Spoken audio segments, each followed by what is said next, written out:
Bueno, listo muchachos. Entonces, muy buenos días a los presentes. Espero se encuentren muy bien, que estén guardando todas las precauciones con este problemita que tenemos, ¿no? Porfa, me corroboran sonido, si se encuentran bien del sonido, si no se escucha entrecortado y si están observando la pantalla. Está todo bien, profe. Listo muchachos. Entonces hay una parte que nosotros vamos a empezar hoy. Ya vimos lo de relaciones estequiométricas y vamos a empezar nuestro proceso de aprendizaje enfocándolo o direccionándolo hacia la estática y dinámica. Entonces vamos a aprender en este temita a hacer un diagrama de cuerpo libre, se lo van a necesitar muchísimo. El otro año ustedes ya van para décimo, cómo se pasa el tiempo, Dios mío. Ya ustedes el otro año van a ver física, si la Virgen y Dios nos tiene con vida, y pues Germán le va a tocar estos puntos en décimo, entonces necesito que aprendan, vamos a aprender lo básico, vamos a aprender qué es una fuerza, vamos a aprender la diferencia entre masa y peso, ¿sí? Vamos a aprender a hacer un diagrama de cuerpo libre, qué es un diagrama de cuerpo libre, ¿sí? Y ejercicios muy básicos enfocados en estática y dinámica. ¿Listo, muchachos? Entonces empecemos. ¿Qué quiero alcanzar con los objetivos de aprendizaje de la presente clase? Quiero, quiero que nosotros, a partir del conocimiento impartido y lo que vamos a discutir el día de hoy, lo he asociado a estos cuatro objetivos. ¿Quién me quiere ayudar con la lectura de los cuatro objetivos, por favor? Muy amablemente.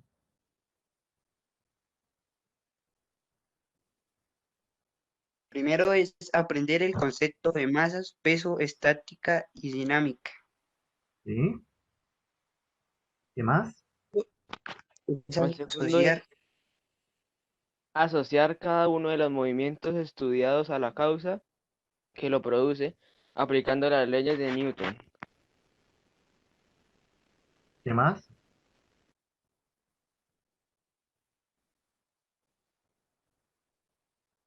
¿Qué dice el va a decir tercero? el tercero, ¿Listo? aplicar las leyes de Newton a la resolución de problemas de cuerpos sometidos a fuerzas que actúan en la misma dirección. Listo. Y yo leo el último, dice componer y descomponer gráficamente fuerzas concurrentes y calcular la resultante de fuerzas de la misma dirección o de direcciones perpendiculares.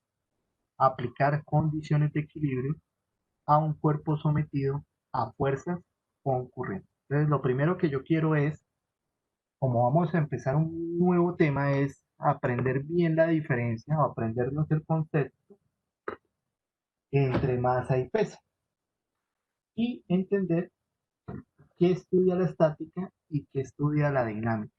Ahora, para entrar un poquito en materia, quiero que, ¿quién me dice cuando yo hablo de algo perpendicular, a qué hago referencia? ¿A qué ángulo hago referencia? De lo que ustedes han podido ver en matemáticas o en otras materias. Y es algo perpendicular. Puede existir algo paralelo o puede existir algo perpendicular. ¿Qué se les viene a la cabeza a ustedes con esta palabra? Entonces se lo voy a explicar acá muy amablemente. Lo primero que tenemos que aprender es eso, muchachos, cada vez que yo les esté hablando, que algo es perpendicular, vamos a hacerle referencia a esto. Digamos que yo tengo dos superficies. Digamos que este es el superficie, podemos llamar que esto es un piso. Puede ser el piso de su casa y esta es una pared o una puerta de su vivienda. ¿Listo? Cuando yo quiera mirar el ángulo que hay entre esta pared o columna y entre este piso, o sea, este pedacito acá, me van a formar un ángulo. y este ángulo es de 90 grados. ¿Qué significa que sea de 90 grados? Desde el punto de vista matemático, lo que me está indicando es que la apertura que hay entre esta pared y este piso, si yo llevo un transportador o llevo algún equipo de medición, esto me va a tener 90. Mire cómo tengo pegada la química. Yo voy a poner 90 grados centígrados. No, 90 grados. ¿Qué es algo perpendicular? Algo es perpendicular, o se puede decir, en geometría sobre todo se utiliza muchísimo, la condición de perpendicularidad cuando una línea corta a otra en un ángulo recto que mide 90 grados. Esa es la definición matemática. Cuando una línea corta a otra, perdóneme ahí por mi pulso, en un ángulo de 90 grados. O le hago la misma analogía, muchachos, cuando usted tiene una puerta, un piso, o usted tiene una mesa, ¿sí? La mesa donde usted estudia, y acá tiene usted un libro. Entonces, el ángulo que va a ver acá es un ángulo de 90 grados. Existe una condición de perpendicularidad. ¿Listo? Ahora, cuando yo les hable a ustedes que algo es paralelo, significa esto.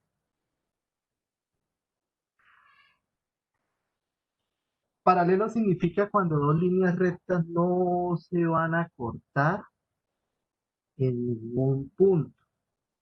Cuando yo les habla de paralelos, lo podemos hacer relación, muchachos, o podemos enfocarlos en líneas que no se pueden cortar, líneas que no se pueden cruzar, por más que usted las prolongue. Si yo quisiera hacer este tablero infinito, vengo acá, y este tablero vengo y rayo acá de aquí para arriba, todo lo que yo pueda, en ningún punto se van a cortar. A esto se le conoce como paralelismo o líneas paralelas, perpendiculares paralelas. Claro, hasta acá, muchachos. ¿Dudas, preguntas, inquietudes? Sí, señor, todo claro. Listo. Entonces debemos tener claro eso porque necesitamos mucho el concepto de los 90 grados para nuestros diagramas de cuerpo libre. Entonces volvamos acá. Ya dejamos clara esa palabra de perpendicular. Continuamos. Vamos a primero aprender la gran diferencia, muchachos, que existe entre masa y peso. Ahora sí estamos utilizando nuestras ciencias naturales enfocadas en la física y no tanto en la química. De esta manera, cuando uno enfoca o direcciona, muchachos, estas dos propiedades desde un punto de vista físico, y tenemos que tener mucho cuidado con lo que estamos hablando. Entonces recuerden, allá en sus apuntes, para que tengan claro cuando hagan el proceso de realimentación. La masa, cuando yo hablo de masa, muchachos, estoy hablando de una cantidad de materia, por eso lo coloco aquí en negrito. ¿Listo? Pero la cantidad de materia ¿de quién o qué? La cantidad de materia que contiene un cuerpo. ¿Cuál cuerpo? Pues el cuerpo que usted está utilizando. Una mara, una puerta, una pared, un ladrillo. Esa cantidad de material que esté inmerso en este cuerpo lo vamos a llamar masa. ¿Listo? Pero, pero, pero ahí viene este condicional bien importante. ¿Qué significa el peso? Si a esa masa que usted tiene le empieza a actuar sobre ella, y lo puse con negrito, la fuerza de gravedad, recuerden muchachos, que la fuerza de gravedad está allá en su casa, que usted viene y lanza un objeto al aire, digamos que usted lanza un borrador, la fuerza de gravedad hace que el borrador se devuelva al centro de la Tierra. Esto se llama gravedad. Todos los cuerpos, usted lanza un lápiz, este lápiz, va a haber una fuerza que atrae los cuerpos hacia el centro de la Tierra y a esa fuerza la conocemos como gravedad. Entonces, cuando la gravedad empieza a funcionar, empieza a actuar, nosotros hablamos de peso. ¿Listo? En otras palabras, la masa y el peso.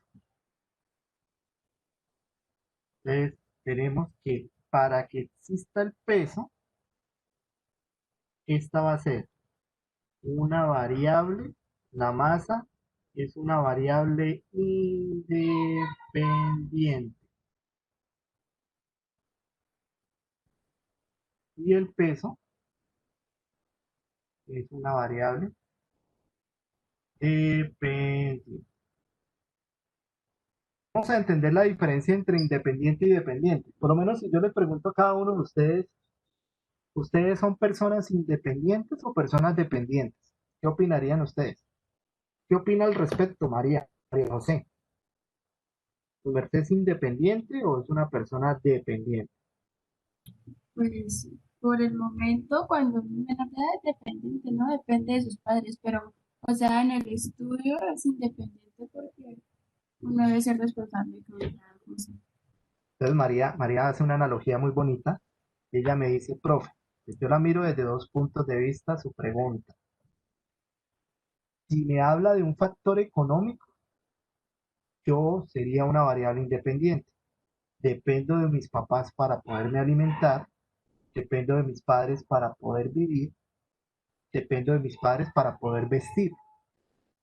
Pero si usted me habla a mí como persona del estudio, yo soy una persona dependiente. Dependo de mí, dependo de Ah, mi papá para profesor, ya le estudiar. entendí. O sea, es lo que usted quiere decir que el peso depende de la masa. Sí, señor, muy bien. O sea, excelente lo que dice Simón, para que exista el peso, obligatoriamente debe haber masa. Pero la masa no depende del peso. La masa es independiente. Ella es una variable independiente. No necesito del peso para yo existir. Haga de cuenta que la masa es su mamá, allá, independiente, la que manda, la que da la orden, la que da la dirección. Pero ese sería el peso. Por eso, muchachos, se va a aprender esta ecuación que es bien importante para esta área y este tema que vamos a ver. El peso es igual a la masa por la gravedad. Ya, ahora ya en los apuntes.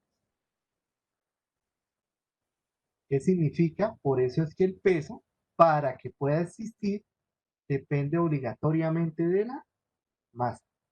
Y para que exista peso, o podamos encontrar el peso, debemos tener una fuerza de gravedad sobre el cuerpo. ¿Esa fuerza la vamos a tener sobre la masa? No. Esa es la gran diferencia. Por eso les voy a leer este párrafo para entenderlo más y con el ejemplo que tengo en la parte inferior. Dice, la masa de un objeto siempre será la misma. ¿Qué significa eso? Por ejemplo, si ustedes se van para Cartagena y su masa es X, en Cartagena su masa sigue siendo X. Profe, y si me voy para Argentina, su masa sigue siendo X.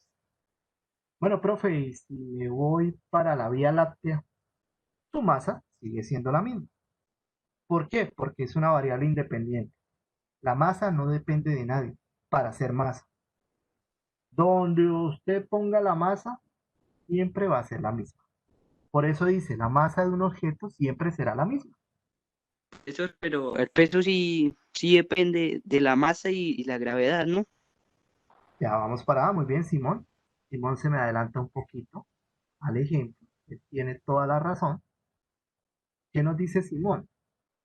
Él nos indica, profe, pero el peso sí va a depender de la gravedad y ya leemos acá. Sin importar el lugar donde se ubique. Yo le doy cosas exageradas, ¿no? La china, la conchinchina, donde usted quiera, la misma masa, muchachos. En cambio, lo que dice Simón, profe, pero el peso del objeto variará de acuerdo con la fuerza de gravedad. Y aquí les tengo un ejemplo para dejarlo más clarito. Por ejemplo, una persona con una masa de 50 kilogramos en la Tierra tendrá la misma masa en la Luna, porque la masa no cambia. ¿Por qué no cambia, profe? Porque es una variable independiente.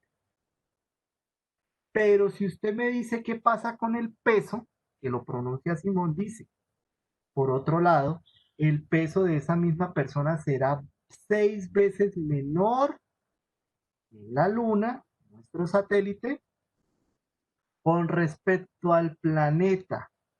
¿Debido a que en la gravedad en la Tierra es de 9,6 metros por segundo cuadrado, pero la gravedad en la Luna es 1,622 metros por segundo cuadrado? En otras palabras, su peso es menor en la Luna que en la Tierra.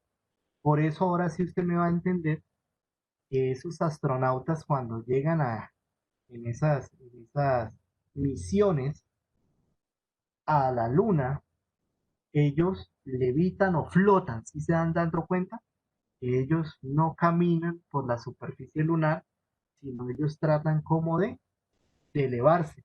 ¿Por qué? Porque tienen menos peso. Entendida la diferencia entre peso y masa, la masa es la misma, donde usted se ubique, el peso cambia porque está siendo afectada por la gravedad donde usted se encuentra. ¿Dudas, preguntas, inquietudes? ¿O vamos bien? Yo, Listo, Simón. ¿Y el resto de compañeros? ¿Qué opina María José? ¿Qué opina Glenis? ¿Vamos bien?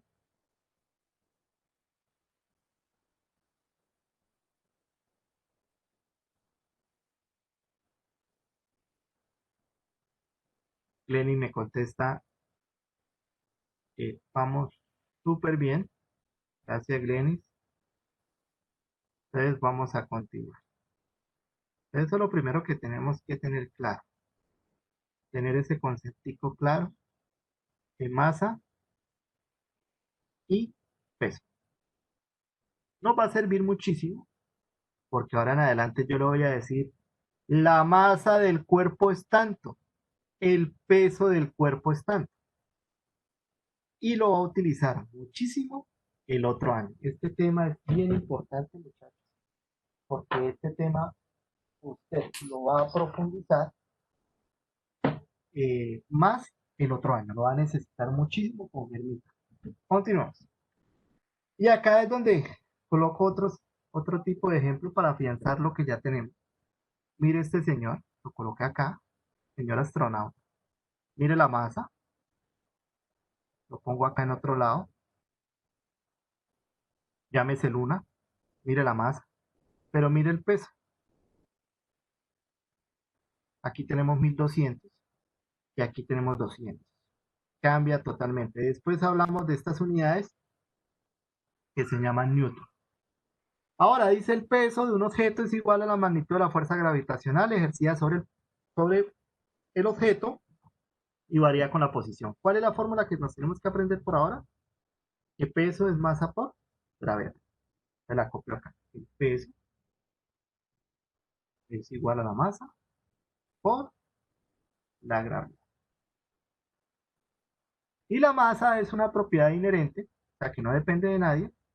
Entonces yo la masa es igual a una unidad en kilogramos. La masa sigue siendo la misma, como lo podemos apreciar en la gráfica. Continuamos. Importantísimo de aprender. Y vamos a definir esta tablita. Sería muy interesante, muchachos, que usted la tenga ahí en su cuaderno de ciencias naturales. Me hice la tarea de que usted entienda las diferencias que se encuentran desde un punto de vista físico entre peso y masa. La primera, la masa es una magnitud escalar, el peso es una magnitud vectorial. Me imagino que usted ya se estará adelantando en preguntarme qué es escalar, qué es vectorial, ya vamos para ahí. Ya les explico eso. Primera diferencia importantísima. La masa es una magnitud escalar. El peso es una magnitud vectorial. Segunda, la masa es una propiedad de un cuerpo. El peso es una fuerza de interacción entre dos cuerpos. ¿Listo? Esto depende al cuerpo que usted está realizando, por lo menos su pocillo, su vaso, su cuchara. Estamos hablando de ese cuerpo. Ya cuando empiezan a interactuar, ¿sí? Empieza a funcionar el peso. ¿Con quién? Empieza a interactuar la Tierra, la fuerza de gravedad de la Tierra con el objeto que usted está lanzando. Por eso, muchachos, no es lo mismo en un edificio. Usted venga acá. Digamos que este edificio tenga 15 metros de altura. Usted se ubica acá. Y usted se puso de buena gente y botó una moneda. Y cae. No es lo mismo que caiga una moneda a que otro muchacho se suba y diga, ay, profe, ¿qué pasa si yo boto una nevera? La fuerza de gravedad actúa, pero al tener mayor masa, los problemas abajo van a ser diferentes. No es lo mismo que el cristiano que esté abajo o la persona que esté abajo reciba una piedra que reciba una nevera. ¿Estamos? Tercero, invariable, importantísimo, lo que yo les acabo de decir. Variable significa que no cambia. La masa no cambia independientemente de donde se encuentre y el peso sí cambia donde usted se ubique o donde la fuerza de gravedad está actuando. Ahora me quiero centrar en explicarles qué significa escalar y qué significa vectorial. Tipos de magnitudes. Nosotros en ciencias naturales vamos a encontrar dos magnitudes bien representativas que se llaman magnitudes escalares y magnitudes vectoriales. Simón, porfa, ¿me ayudas leyendo este pedacito? Y María José ahorita me ayuda a leer este pedazo. Magnitudes escalares son las que se caracterizan mediante números reales en escalas adecuadas, tienen módulo, unidad y no poseen dirección. ¿Listo? Me ayuda. Magnitudes vectoriales involucran un valor numérico y una dirección, de modo que se puedan representar de forma completa por un número real. Poseen magnitud como dirección. Ejemplos: fuerza, velocidad, aceleración y desplazamiento. Listo, muchachos. Entonces vamos a aprender bien la diferencia entre un escalar y un vector. Entonces, como nos dijo Simón, y ahí les pongo el ejemplo. Cuando a mí me dan una magnitud escalar, es simplemente algo que tiene un módulo y una unidad, pero no tiene dirección. Por ejemplo, yo le digo a usted, María José, nos, nos encontramos para estudiar dentro de 3 horas. Si yo le digo a usted 3 horas, a usted 3 horas le indica alguna dirección, le indica alguna posición, le indica algo donde usted pueda ubicarse en un espacio o simplemente es un número. ¿Qué opinan? Para mí sería solamente un número, porque uno pues puede, cuando vaya a hacer el tiempo, puede mirar en el celular o en lo que tenga, en un dispositivo. Excelente, María José. Los escalares, muchachos, siempre simplemente representan una cantidad y una unidad. Por lo menos yo le digo, compañeros, estamos a 30 grados. ¿O no? Te la voy a cambiar. Yo le digo, estudiantes, estoy aquí en la actualidad a 10 grados centígrados. Entonces usted me pone a pensar, o está realizando un clima muy fuerte en Bucaramanga, o el profe me metió a la nevera, pero no me determina una posición, no me determina un lugar, simplemente es un valor, como el de la masa. Yo le digo, hermano, la masa es de 50 kilogramos, pero eso le va a demostrar a usted dónde está ubicada esa masa. Yo le digo, el ladrillo tiene 1 kilo. Sí, profe, pero ¿dónde está el ladrillo? No. Por eso le llaman magnitudes escalares. No posee una dirección. ¿Estamos? 30 grados centígrados, 50 kilogramos, 2 horas. Devolviéndome un poquito atrás, ahora sí entendemos porque la masa es un escalar. Yo le digo a usted 2 kilogramos. Ah, profe, eso es un escalar, porque no tiene dirección. Simplemente tiene una magnitud y una unidad. ¿Qué significa eso? Que tenga un módulo y una unidad, muchachos. Que va a tener acá un valor y una unidad. Un valor y una unidad. Un valor y una unidad. ¿Claro lo que es una magnitud escalar? ¿O tienen alguna duda, alguna pregunta?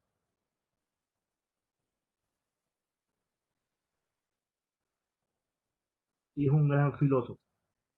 O todos lo sabemos o no sabemos nada. ¿Qué opinan ustedes? ¿Quedó claro lo de magnitud escalar? Sí, señor. Señor, Listo. Ahora, ¿qué es un vector? Recuerde que esto lo podemos llamar escalar o magnitudes escalares y las otras pueden estar representadas por la palabra vectorial o usted puede llamar vector. Así lo va a encontrar usted el otro año y acá, un vector. Entonces, María José, por favor, ¿me ayudas?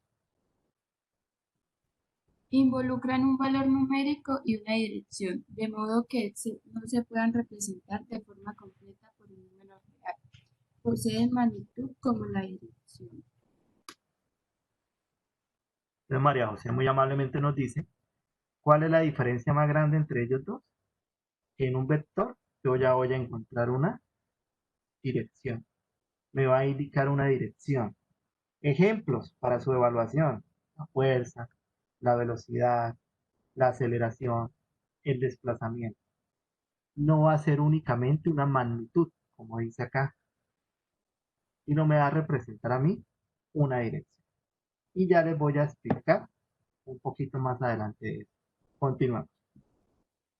Por ejemplo, vamos a hablar de la fuerza para que me entiendan bien. Cuando yo hablo que la fuerza lleva una dirección, es porque mire hacia dónde estamos representando el movimiento de la niña. La niña está moviendo esa caja. Por eso, si yo le hablo de fuerza, ¿cómo represento yo los vectores, muchachos? Los vectores se representan porque arriba se les va a pintar una flechita como lo identifica este. Cada vez que usted vea que a una letra en ciencias naturales le acomoden esa flechita, significa que es un vector. Y un vector nos lleva a nosotros a entender que es algo que tiene magnitud y dirección.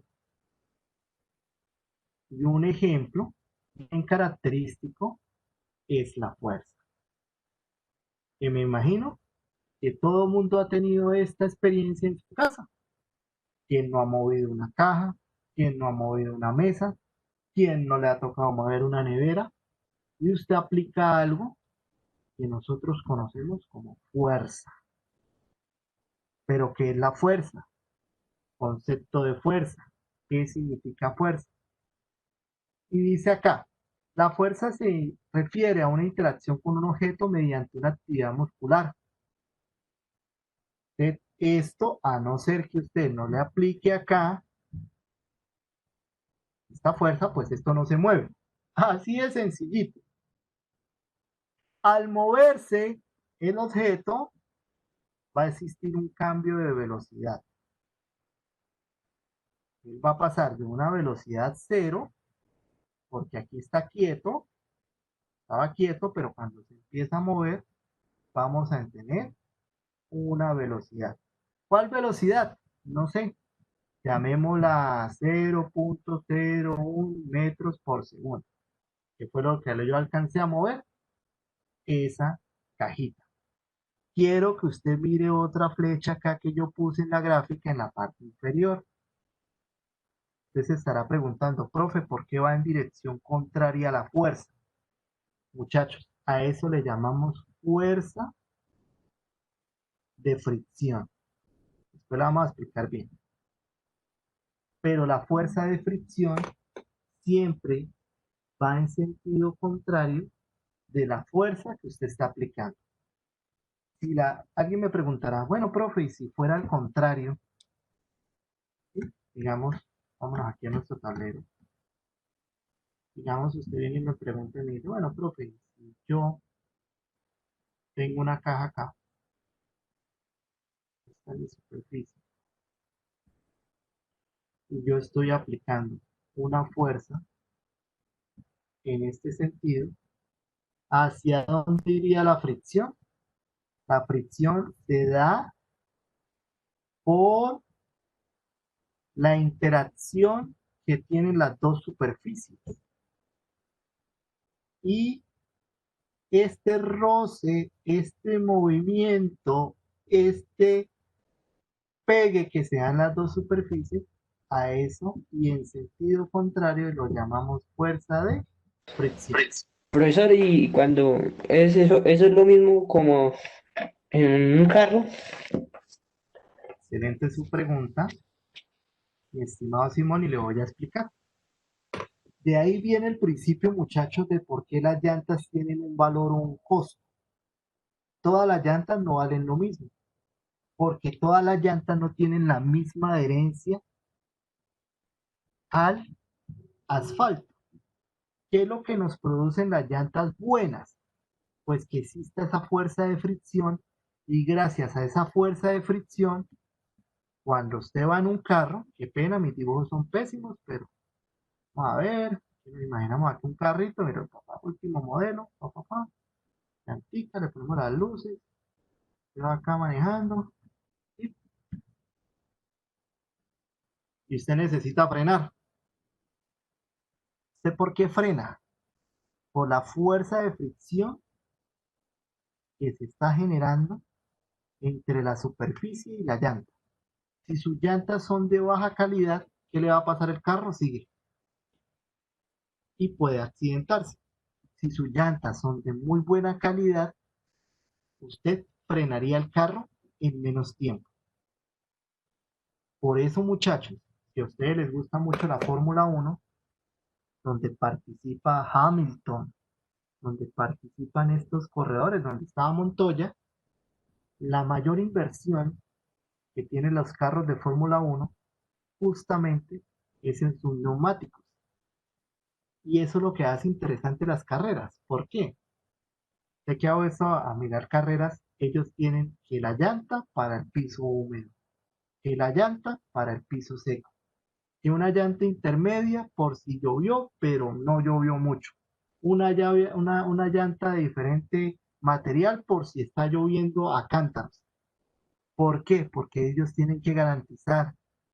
Ahora, imagínense un carro de Fórmula 1 que perfectamente una curva lo puede dar a 90 metros por segundo y puede alcanzar velocidades de 300 metros por segundo.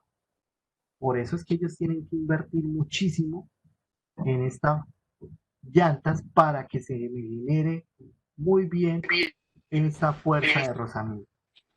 O sea, lo que tiene que hacer es que las llantas duren más, ¿no, profesor? Toca que las llantas duren más. Por eso lo que dice Simón es muy cierto. Digamos, yo tengo un carro y yo voy y compro, voy a dar una marca en especial, una Pirelli, pues me van a cobrar un costo alto. ¿Qué es lo que me están garantizando ellos? Como dice Simón, durabilidad y pues que el carro me frene de buena manera.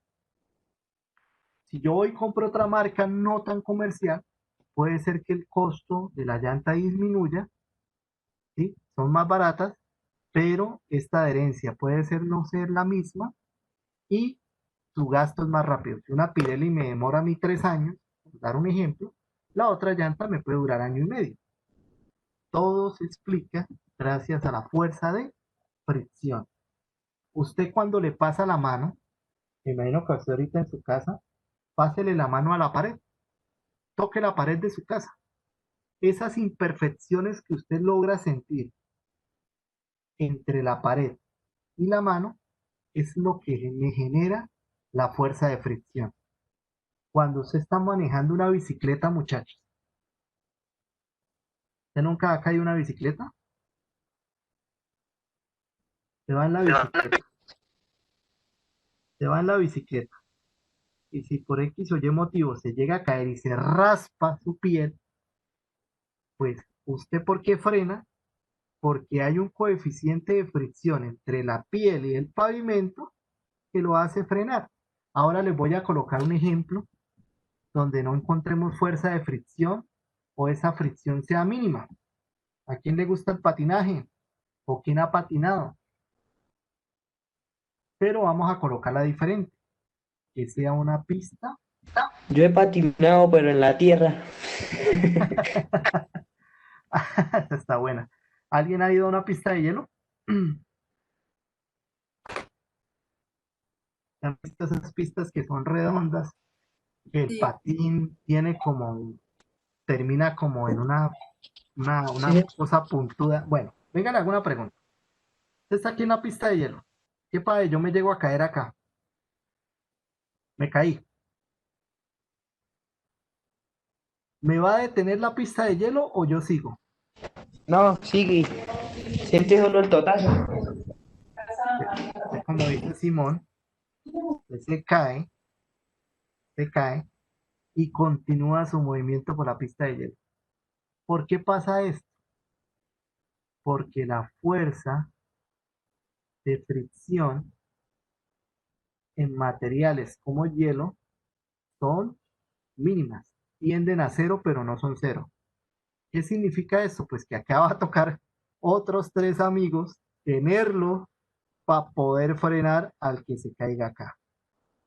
Ahí es donde usted puede identificar muy bien la existencia de esa fuerza de fricción en una pista de hielo. Cuando usted empieza a patinar y se resbala para todo lado. ¿Dónde podemos encontrar esa fuerza de fricción? Coloquemos aquí un vehículo.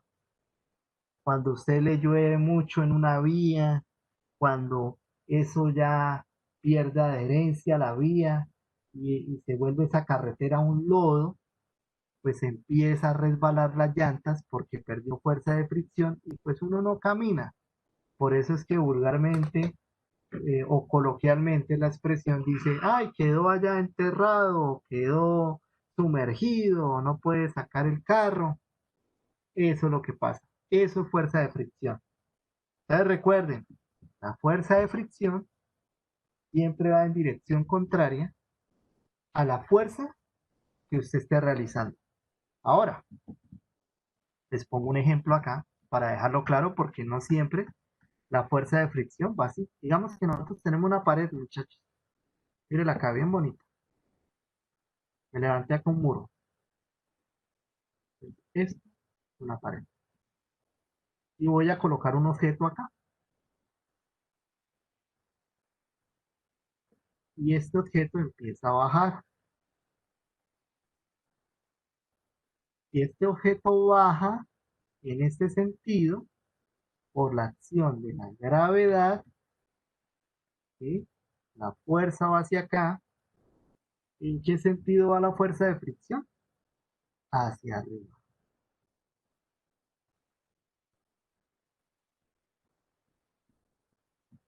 Entonces, la fuerza de fricción siempre va a ir en sentido contrario de la fuerza que esté sucediendo a ese objeto.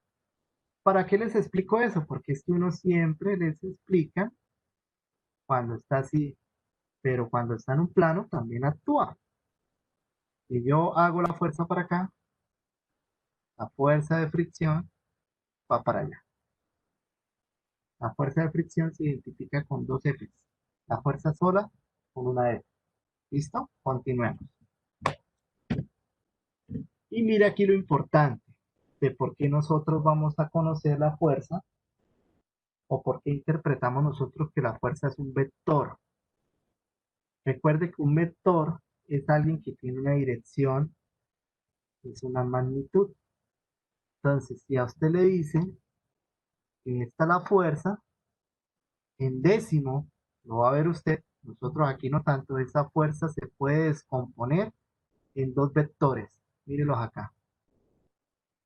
¿Y por qué se puede descomponer? Porque tiene dirección. Esta R significa resultante. O sea que si yo traigo acá, para entenderlo un poquito mejor, una fuerza es un vector porque yo lo puedo descomponer en dos componentes del plano cartesiano. Recuerde que el plano cartesiano lleva X y lleva Y. Digamos que esta es su fuerza. Es un vector. Yo la puedo descomponer. Y en ciencias naturales lo conocemos como una fuerza en X, porque este es el eje X, y lo puedo descomponer en una fuerza en Y. En otras palabras, la fuerza va a ser igual a la sumatoria de la fuerza en X más la sumatoria de la fuerza en Y. Por eso, yo a esto le digo que es una componente vectorial, porque lo puedo descomponer en dos vectores. ¿Claros hasta acá? ¿Dudas, preguntas, inquietudes? ¿De ahora sí entendimos bien qué es un vector? Claro, como el agua de California. Uy, entonces quedó eso supremamente claro, porque ustedes tienen una agua muy, muy buena, hermano. ¿Usted no ha ido a Agua Limpia? No, no he tenido la oportunidad, es que ustedes no invitan a ningún lado, pues queda muy difícil. Pero sí, toca conocer más. He ido a esa al Pocito que llaman, que es muy bonito. Ahí todo el Pero- depósito le llaman Agua Limpia. Ah, entonces sí he ido, qué pena. Entonces sí he ido a Gualipe, yo lo conozco como el Pocito, donde está San Antonio. No, eso es muy bonito, eso es muy precioso. Entonces, ¿por qué le llaman vectores? Porque los vectores los puedo descomponer en dos diferentes fuerzas dependiendo del eje donde esté. Por consiguiente, a ustedes en geometría en matemáticas ya les explicaron que siempre hay un eje Y y hay un eje X. Recuerde que el plano cartesiano, cuentan los que cuentan cuentos, que fue analizado, descubierto o estudiado por René Descartes. Y cuenta la historia que es que él estaba en la cárcel, muchachos, y empezó a mirar el piso de la cárcel y empezó a observar estas formaciones en el piso y dicen que gracias a ese análisis él obtiene o saca el plano cartesiano y a esto le pone X y a esto le pone Y nos sirve para representar elementos en 2D. Recuerde que una es las coordenadas, que van así, y otra las abscisas. Pero bueno, eso lo va a ver el otro año. Listo, entonces, ¿por qué? Ahora sí, ¿por qué la fuerza es un vector? Porque tiene un sentido, mire, va hacia allá aplico la fuerza, ahora la quiero aplicar hacia allá. Tiene una intensidad, ¿qué le llamamos intensidad? Pues le llamamos intensidad a lo que usted se está esforzando por mover esa caja. Digamos, si esa caja la pone muy grande, puede ser que la niña no sea capaz. Es como yo decirle, venga, Simona, dame un favor, ayúdeme a mover el carro. No me va a decir, no, profe, no creo, Simón, que tenga toda esa fuerza. Me tocaría llamar otros 4 compañeros para poder mover el carro. Entonces, ahí es donde me hablan de qué? De intensidad. Siempre va a haber un punto de aplicación de esa fuerza. ¿Cuál es el punto de aplicación que nos tiene la estudiante acá? Pues acá. Profe, se puede aplicar acá, se puede aplicar acá, pero uno aplica la fuerza de tal manera que sea mayor el movimiento. Yo no me imagino a alguien aplicando aquí la fuerza. Aunque usted hay veces que puede colocar la pierna, entonces usted empieza a arrastrar la caja con la pierna. Usted mira cómo se defiende, pero a lo que quiero llegar es que la fuerza tiene diferentes puntos de aplicación y va a tener una dirección. Entonces recuerde sentido, intensidad, punto de aplicación y una dirección. Por eso la fuerza es una cantidad física vectorial y no es un escalar. Aparte de eso, se puede descomponer en, este, en, en dos, en dos partes, ¿no? En la parte X puede descomponer y se puede descomponer en el eje Y. Listo. Ahora, fuerza de fricción, que ya lo entendemos un poquito. Pero aquí le quise hacer un zoom, mire con la grafiquita. ¿Qué es lo que está pasando acá? ¿Por qué es que se da esa fuerza de fricción? Porque la fuerza de fricción se presenta, muchachos, porque empieza a haber una imperfección en la superficie. Todas las superficies no son supremamente planas. Si no toque una puerta, pásele la mano a una pared, pásele la mano a un piso. Todo no puede ser, no lo mismo una casa que no tenga baldosas a una casa que tenga baldosas. La fricción es diferente. Ahora, María José, ¿me ayudas con este párrafo? La fricción es una fuerza tangente a la superficie de contacto entre cuerpos que tiende a resistir el deslizamiento, deslizamiento relativo entre ellos. Listo, María José. Gracias. Saben, muchachos, importantísimo, y me va a entender algo de los vehículos. Aquí quise colocar, digamos, que este es un motor, unas poleas. Por eso es importante el aceite. Porque cuando yo genero fricción, se va a incrementar la temperatura. Ahora yo le pongo un ejemplo de cómo generar fuerza a fricción. Si usted ahorita está sentado en su casa, lo reto, si tiene un jean, a que empiece a pasar la mano hacia arriba y hacia abajo en ese jean. Hágale. Yo lo estoy viendo mentalmente. Pásele la mano a ese jean, a ese vestido, y dígame qué empieza a sentir en su mano. ¿Qué le empieza a pasar a la temperatura de la mano? O con las dos manos, empieza a mover, a frotarlas. ¿Qué pasa en la superficie de la mano? Se empieza a tener una sensación de incremento de la temperatura, ¿cierto? ¿Sí pudieron sentir eso o no?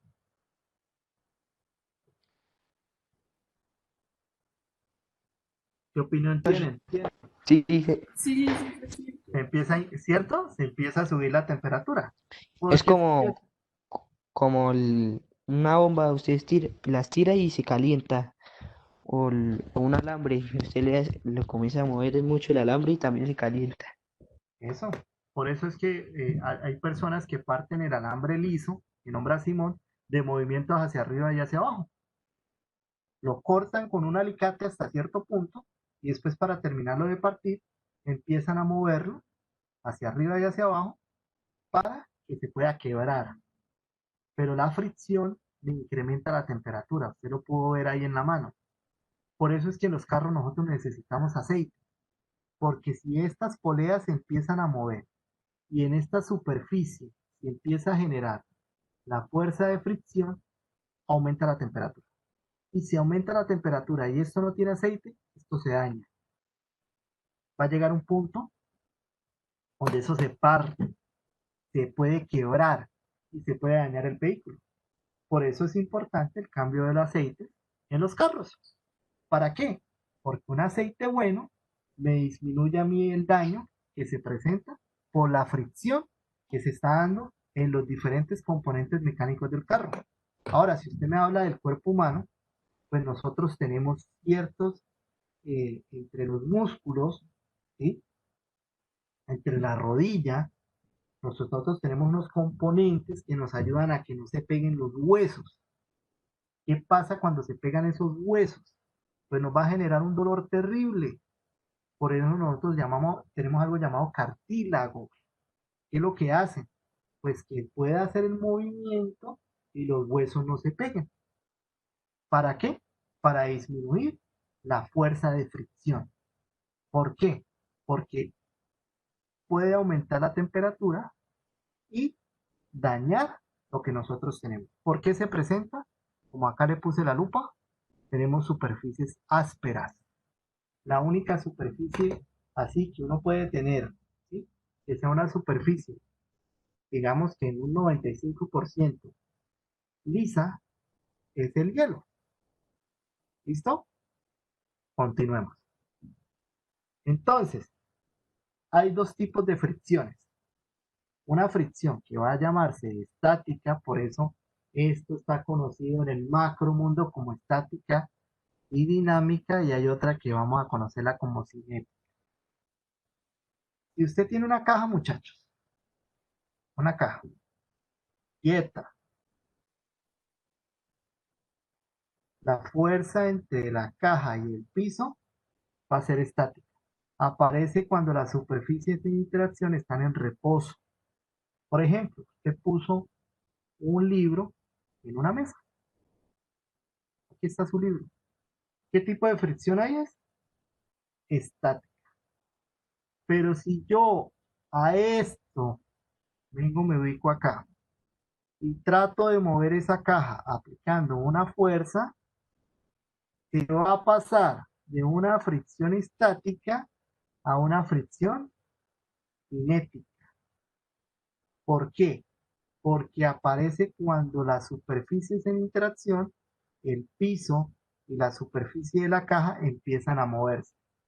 Cuando yo estoy quieto, cuando yo estoy en el suelo, quietico, acá tengo una fricción estática. Si yo salgo a correr, esa fricción estática pasa por una fricción cinética. ¿Entendimos? ¿Claros? Sí, señor. Listo. Sí, señor. Bueno, muchachos, vamos a dejar hasta ahí por hoy. Continuamos en la otra clase. Yo les voy a poner una actividad para desarrollar, para ir complementando esto. A las personas que pertenecen al semillero, recuerden que por ahí les colocaron la actividad para lo del logo. Entren al modo y opinen del logo o escríbanle allá a Carol. Carol, qué pena, ayúdenos. ¿Cómo podemos hacer el logo? Ese es el canal de comunicación para que puedan interactuar con los profesionales de la Universidad Industrial de Santander. Profesor, una Señor, pregunta. Eso es que me estaban diciendo que eran grupos y el grupo es del mismo salón. Es que a mí me sacó porque no tenía buen internet.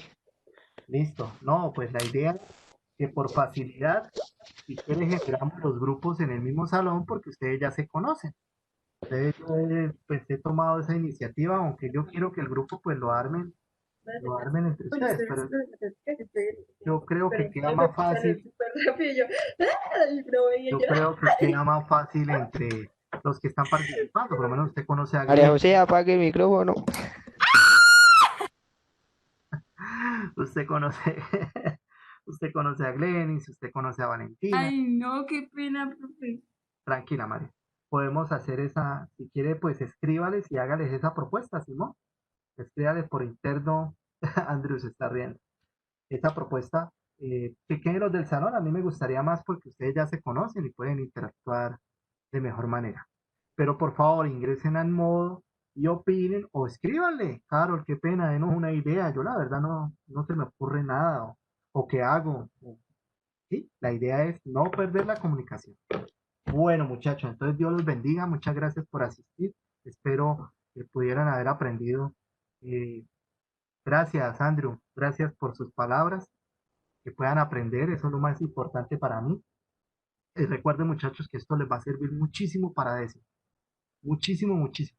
Y aquí yo les preparé ya. No se preocupe que la presentación es larga. Pero aquí tengo varias cositas para comentarles. Bien chévere. Aquí las voy a pasar a grosso modo para que vayan haciendo cuenta de todo lo que tenemos que hablar en este bonito tema de estática y dinámica. Se cuidan, por favor, guarden el distanciamiento, lávense las manos. Yo sé que la Virgen y Dios el otro año nos va a dar la oportunidad de volvernos a ver.